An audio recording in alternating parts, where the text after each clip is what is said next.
छत्रपती संभाजीनगर जिल्ह्यातील कन्नड तालुक्यातील मराठवाड्याची पंढरी म्हणून ओळख असलेल्या श्री क्षेत्र शेलगाव येथील श्री काशी विश्वेश्वर संस्थान आणि श्री नवनाथ आश्रमात आषाढ पौर्णिमेनिमित्त गुरुपौर्णिमा महोत्सव हजारो भाविकांच्या उपस्थितीत भक्तिमय वातावरणात संपन्न झाला। गुरुदर्शन आणि आशीर्वाद घेण्यासाठी मोठ्या संख्येने भाविकांनी हजेरी लावली। धर्माचार्य श्री श्री 1008 परम पूज्य धर्मकीर्ती वाचस्पती महामंडलेश्वर योगीराज हरिभक्तपरायण दयानंद महाराज यांच्या पावन उपस्थितीत विविध धार्मिक कार्यक्रमांचे आयोजन करण्यात आले। सकाळी काशी विश्वनाथ महादेवाचा अभिषेक, त्यानंतर प्रवचन आणि हरिकीर्तन, गुरुपूजन तसेच दुपारनंतर महाप्रसादाचा कार्यक्रम पार पडला। परिसरातील भाविक, वारकरी आणि गुरुबंधूंनी मोठ्या संख्येने उपस्थित राहून गुरुदर्शन, गुरुपाद पूजन आणि महाप्रसादाचा लाभ घेतला।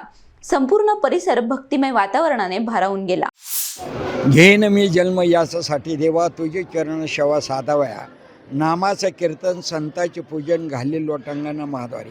संताबिन प्रप्तीने अशी वेद देती गाई।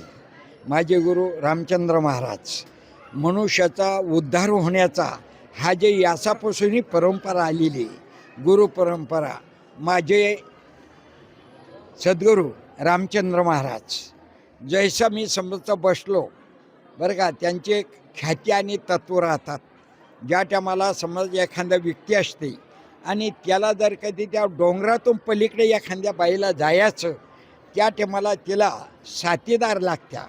जसं गुरु संघ असले तर ते साथीदार म्हणजे पुढे बरं का, ते रस्ता दाखवतात, मागं त्याचं संरक्षण करणारे असतात। बाबाजी, वयाच्या किती वर्ष तुम्ही अध्यात्माकडे वळले?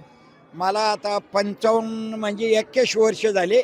मी 51 वर्ष झाले मला शेती सोडून, घर सोडून इथे, आणि जैन सेवा ही माझी बरं काय कायमची राहते। आज हजारो लोक त्या निमित्ताने येतात, अन्नदान होतं। त्यांना असा अनुभव की इथं आल्यानंतर त्यांना अनुभूती मिळते, त्यांना समाधान मिळतं, याच्या मागचं रहस्य काय? नाही, आता हे जे लोक इतके जमा होतात की काहीतरी देव त्यांचं काही कल्याण करतो। मी शब्द देतो आणि देव करून घेतात। आपुल्या बळे नाही मी बोलता, सख्या कृपांत वाचत होती। महाराज लोक एक करतात बरं का। आता विश्वाला काय संदेश देणार तुम्ही गुरुपौर्णिमेनिमित्त? विश्वाला तुम्ही काय संदेश देणार तुम्ही नाही दिला की बा समजतो गुरु बिना प्राप्तीने, आपण समजतो गुरुशिवाय राहायचं नाही। जसा मार्गदर्शन करणारा व्यक्ती असला बरं का, तर तो शेवट कुठेतरी जाऊ शकतो आणि स्वतःचा उद्धार करू शकतो।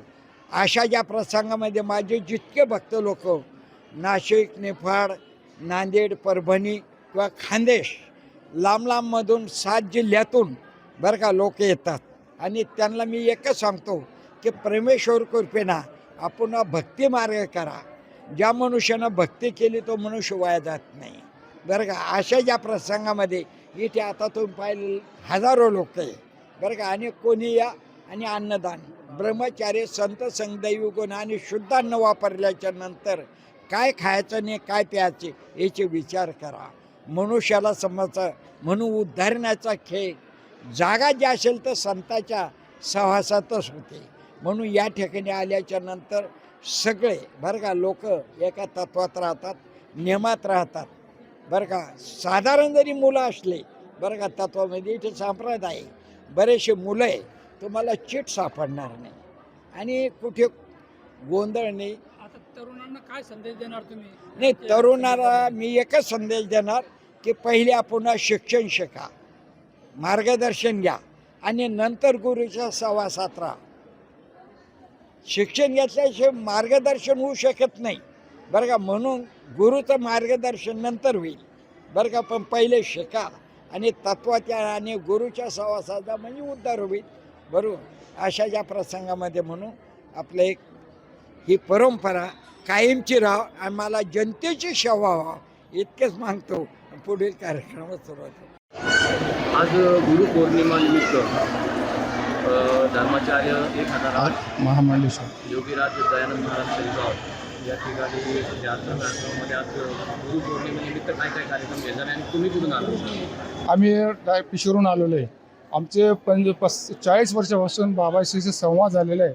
बाबांनी आमचं घरातलं सगळं वातावरण होतं, इथं असताना तिथं सगळे काही हकीकत सांगितली त्यापासून आम्हाला जसे आम्ही ज्ञानेश्वर माऊलीला मानतो तसे बाबाला ज्ञानेश्वर म्हणूनच माऊली मानतो. आज पण अंतर्ज्ञानाने त्यांनी आम्हाला प्रगट केलेले सांगा.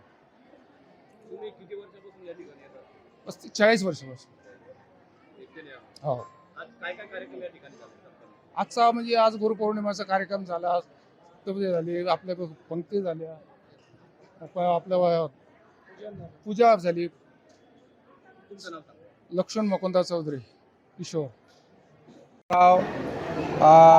जालना, नांदेड, परभणी, बीड बीड, अशा विविध ठिकाणीहून या ठिकाणी भक्तगण आलेले आहे. संभाजीनगर असेल, तिथून अहमदनगर असेल, अहिल्याबाई होळकर नगर असेल, विविध ठिकाणीहून या ठिकाणी भाविक येतात. पुणा, मुंबई इथले सुद्धा भक्तमंडळी बाबाजीची आहे. नाशिक साठी आज महाप्रसादांचे हे आयोजन केलेलं आहे. या 4,000 म्हणजे 4,000 लोकांचा या ठिकाणी महाप्रसादाचा कार्यक्रम केलेला होता आणि भक्त येतच राहणार आहे आणि ते 5 वाजे 6 वाजेपर्यंत हे असंच चालू राहणार आहे. प्रत्येक गुरुवारी पण अशीच पंगत तिथे. हा, प्रत्येक गुरुवारी सुद्धा या ठिकाणी वेगवेगळे महाप्रसादाचा कार्यक्रम दर गुरुवारी या ठिकाणी चालत आलेला आहे. आज किती वर्षापासून इथे येतात? मी वयाच्या 12 वर्षापासून मी इथं बाबाजीचा भक्त झालो. याच्या अगोदर माझे वडील प्रकाश सांडू सोनवणे हे बाबाजीचे भक्त होते. त्यांना आज 45 ते 49 वर्ष झाले ते बाबाजीचे भक्त आहे. त्यांच्यासोबत वयाच्या 12व्या वर्षी मी इथं बाबाजीकडे आलो आणि बाबाजीकडे आल्याच्या नंतर मला खूप या ठिकाणी बाबाजीचं एक आगळं वेगळं हे जाणवलं आणि बाबाजीचे आम्ही तेव्हापासून तुकाराम महाराज असेल, एकनाथ महाराज, तसं पंढरीचा पांडुरंगा विठोबारायाला जसं आपण मानतो तसे हे आमचे विठोबारायाचं आहे. पंढरीची आमची हीच पंढरी या ठिकाणी आम्ही साजरी करतो. NTV news Marathi, Phulambri, Chhatrapati Sambhajinagar.